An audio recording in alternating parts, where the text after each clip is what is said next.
પરવળ નહીં ખાતા લોકો પણ આ શાક ખુશી ખુશી ખાઈ લેશે, એટલું ટેસ્ટી બને છે આ શાક. પંજાબી શાક કરતાં પણ ટેસ્ટી લાગે એવી આ ગ્રેવી ટમેટા વગર બનાવી છે મેં અહીંયા. અત્યારે ટમેટા બહુ જ મોંઘા છે અને સસ્તા હોય તો પણ આ શાકમાં ટમેટાની બિલકુલ જરૂર નથી. ટમેટા વગર જ આટલી સરસ ગ્રેવી તૈયાર થાય છે. અહીંયા મેં ગ્રીન ગ્રેવીમાં શાક બનાવેલું છે. આ ગ્રેવીથી તમે આખા રીંગણા બટેકા, આખી બટેકી કે કોઈ પણ શાક તૈયાર કરી શકો છો. એટલું ટેસ્ટી શાક બને છે આ.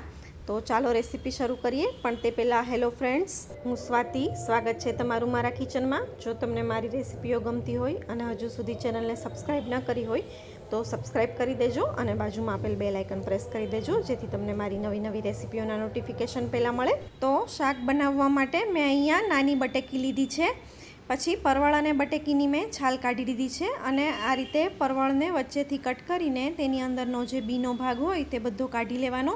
આ રીતે પોઇન્ટેડ ચમચીના ઉપયોગથી તરત જ વચ્ચેથી બીનો ભાગ જે હશે તે નીકળી જશે. અને પછી બટેકાને મેં આ રીતે 2 કટ આપી દીધા છે, કેમ કે આપણે બટેકા પણ ભરવાના છે અહીંયા. હવે અહીંયા પરવળ બટેકા રેડી છે શાક બનાવવા માટે. તો આપણે શાકનો મસાલો તૈયાર કરી લઈએ. તો મસાલા માટે મેં અહીંયા 5 થી 6 કળી લસણ, 3 તીખા મરચાં, લીલા મરચાં લીધા છે. અહીંયા આપણે ગ્રીન ગ્રેવીમાં શાક બનાવવાના છીએ એટલે લાલ મરચાંનો ઉપયોગ બિલકુલ નથી કરવાનો. મરચાંની તીખાશ તમારે તમારી રીતે બેલેન્સ કરી લેવાની. અને એક નાનો ટુકડો આદુનો લીધો છે. આદુ મેં અહીંયા ખમણીને લીધું છે જેથી બરાબર પીસાઈ જાય. પછી થોડા કેપ્સિકમના ટુકડા, થોડી કોથમીર, 1 ટેબલ સ્પૂન જેટલી કસૂરી મેથી.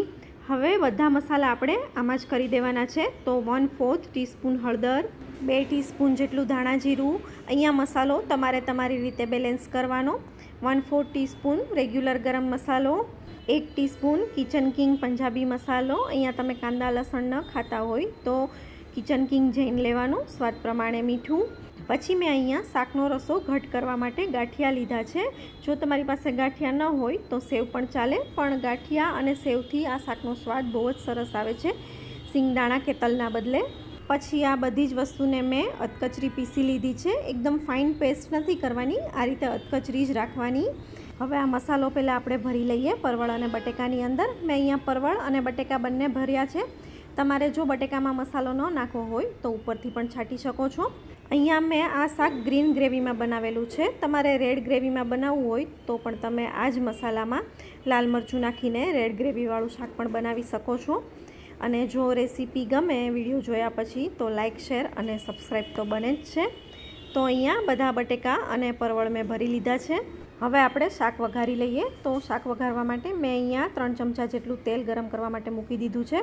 તેલની ક્વોન્ટિટી તમારે તમારી રીતે એડજસ્ટ કરી લેવાની. હવે તેલ ગરમ થાય એટલે તેલમાં રાઈ, જીરું અને હિંગ નાખીને ભરેલા બટેકા છે તે પહેલાં વઘારી દેવાના છે. હવે બટેકાને 10 મિનિટ સુધી આ રીતે ધીમા ગેસ પર સાતળી લેવાના છે, કેમ કે બટેકાને ચડતા થોડી વાર લાગે અને પરવળ જલ્દી ચડી જાય. તો આ રીતે પહેલાં બટેકા થોડા ચોળવી લેવાના એટલે પરવળ ગળી ન જાય.